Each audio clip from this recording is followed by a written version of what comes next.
Hi friends, स्वागत आहे तुमचं माझ्या एका नवीन व्हिडिओमध्ये. तर आज करणार आहे मी चिकनची काळ्या मसाल्यातली भाजी. झणझणीत आणि एकदम चमचमीत अशी भाजी खूपच छान लागते गावरान पद्धतीने. तर मी चिकन पहिलं सगळं स्वच्छ धुवून घेतले, त्याच्यानंतर त्याच्यावरती एक लिंबू पिळला आणि मीठ टाकलेलं आहे. आपल्याला पुन्हा धुवायचं आहे. आता स्वच्छ दिसतंय चिकन, पण हे लावून ठेवल्यानंतर चिकन मधलं सगळं रक्त वगैरे असं निघून जातं, घाण वगैरे काय असेल तर ते निघून जाते. मी साईडला ठेवले. आता इथे 2 छोटे कांदे घेतले, ते फोडून घेतले आहे. खोबरं घेतलं आहे ते, आणि ते आता भाजून घेतलं आहे आपण जाळीवरती. आता आपल्याला त्याचे बारीक बारीक तुकडे करून घ्यायचे आहे. मिक्सरमधनं वाटण करणार आहे मी. तर पाहू शकता इथे मी त्याचे साल वगैरे काढून घेतलेले आहे. इथं आलं लसूण घेतलं आहे, इथे कोथिंबीर घेतली. वाटण इथं तयार झाले आपल्या मिक्सरमध्ये. कुकर ठेवून घेतलेला आहे आणि पाहू शकता कितीशी घाण निघली, किती रक्त वगैरे निघाले. आता आपल्याला परत 10-12 पाण्याने नळाखाली स्वच्छ धुवून घ्यायचं आहे चिकन, म्हणजे आपल्या भाजीला चव पण येते आणि असं म्हणजे चिकनचा असं वास वगैरे काही येत नाही. तर इथे मी आता कुकर तापला आहे. 2 ते 2.5 चमचे मी तेल घालून घेत आहे. तेल तुम्ही तुमच्या आवडीनुसार घालू शकता, कमी जास्त करू शकता. तर इथे मी टॅमॅटो घालून घेतलेला आहे. टॅमॅटो पटकन शिजावा म्हणून त्यात थोडंसं मीठ घालून घेतलेलं आहे. मीठ घातल्यानंतर व्यवस्थित आपल्याला टॅमॅटो शिजवून घ्यायचा आहे. आणि मी डायरेक्ट कुकरमध्येच आता भाजी करणार आहे.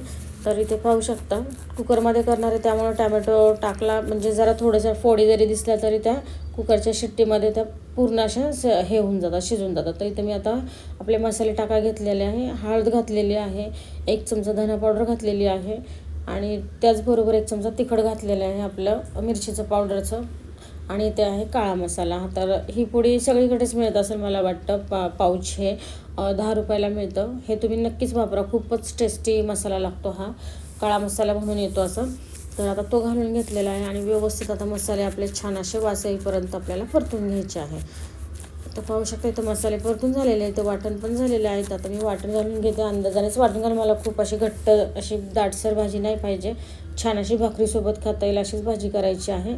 त्यामुळे मी वाटण थोडंसं साईडला ठेवलं आणि वाटण आपल्याला छान असं व्यवस्थित आता त्या मसाल्यांमध्ये परतून घ्यायचं आहे.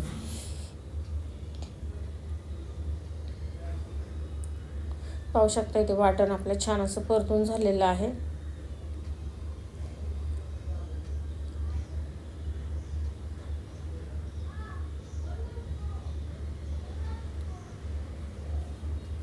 वाटण आपल्याला व्यवस्थित असं परतून घ्यायचं आहे, जेणेकरून आपल्या मस्त भाजीला टेस्ट पण येते आणि मसाल्यांचा सगळा कच्चापणा पण निघून जातो. तर आता इथं आपल्याला चिकन घालून घ्यायचं आहे. मसाला एकदम व्यवस्थित परतला गेला, तेल सुटलं आहे मसाल्याला. आता इथं आपलं स्वच्छ धुतलेलं चिकन घालून घेतलेलं आहे आणि आता चिकन आपल्याला व्यवस्थित मसाल्यामध्ये पुन्हा एकदा परतून घ्यायचं आहे. जोपर्यंत थोडंसं पाणी सुटत नाही तोपर्यंत आपल्याला चिकन परतून घ्यायचं आहे. तर 1-2 मिनटं मी झाकण ठेवणार आहे, म्हणजे त्याला पाणी पण सुटतं.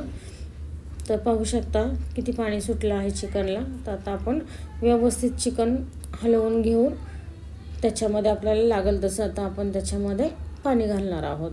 तर पाहू शकता कितीसं पाणी सुटलेलं आहे चिकनला. तर आता मी इथे पाणी घालून घेतलेले. पाणी मी गरम घालून घेतलेलं आहे, कारण थंड पाण्याने चिकनची चव जाते, मटणाची पण चव जाते, म्हणून आपण कुठल्याही नॉनव्हेजच्या भाजीमध्ये गरमच पाणी घालून झाकण ठेवून घेतलेलं आहे लावून कुकरला. आणि आता आपल्याला फक्त 1 शिट्टी काढून घ्यायची आहे. तर तुम्हाला कशी वाटली चिकनची भाजी? पाहू शकता तुम्ही किती छान कलर आलेला आहे आणि मस्त झालेली आहे, जशी मला हवी तशीच. अशी खूप घट्ट नाही, खूप पातळ नाही, अशी व्यवस्थित पद्धतीत झाली आहे. तर जर तुम्हाला माझ्या चिकनची भाजीची रेसिपी आवडली असेल तर चॅनल लाईक, शेअर, सबस्क्राईब करायला अजिबात विसरू नका. तर चला भेटूया नेक्स्ट व्हिडिओ.